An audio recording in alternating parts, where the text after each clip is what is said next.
Hey guys, and in this video, we're gonna be talking about the appointment confirmations and reminders recipe. This is a great workflow to use for any businesses that book appointments, consultations, calls, and etc. The workflow allows you to accomplish two things with one automation. The first being a confirmation email and or text message letting the contact know their appointment has been scheduled, and the second being a chain of reminders leading up to the appointment. Reminders can be emails, text messages, and even ringless voicemails. So let's dive in. First, let's take a look at the settings tab where we will want to review two specific settings for an appointment reminder workflow. The first is allow multiple, which determines whether a contact can enter this workflow more than once.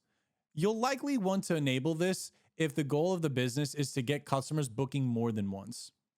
The second setting we need to look at is the stop on response, which controls what happens if someone replies to any of the messages sent from this workflow.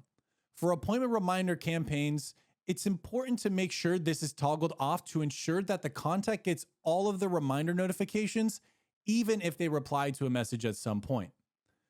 Now that our settings are in order, let's take a look at the workflow trigger that kicks this workflow off.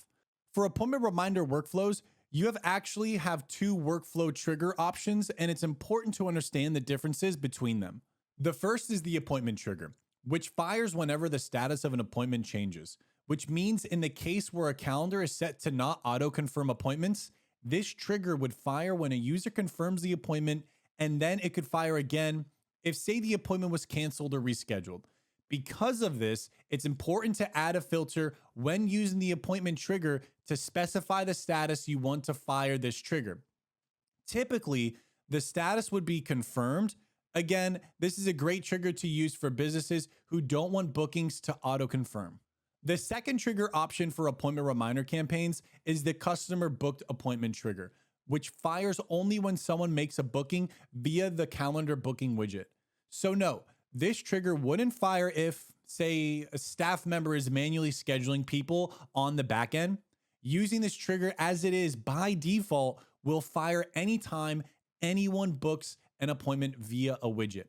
So you might want to add a filter to confine the trigger to bookings on a specific calendar if there are more than one calendar in the sub account and you want to create an independent workflow with different messaging.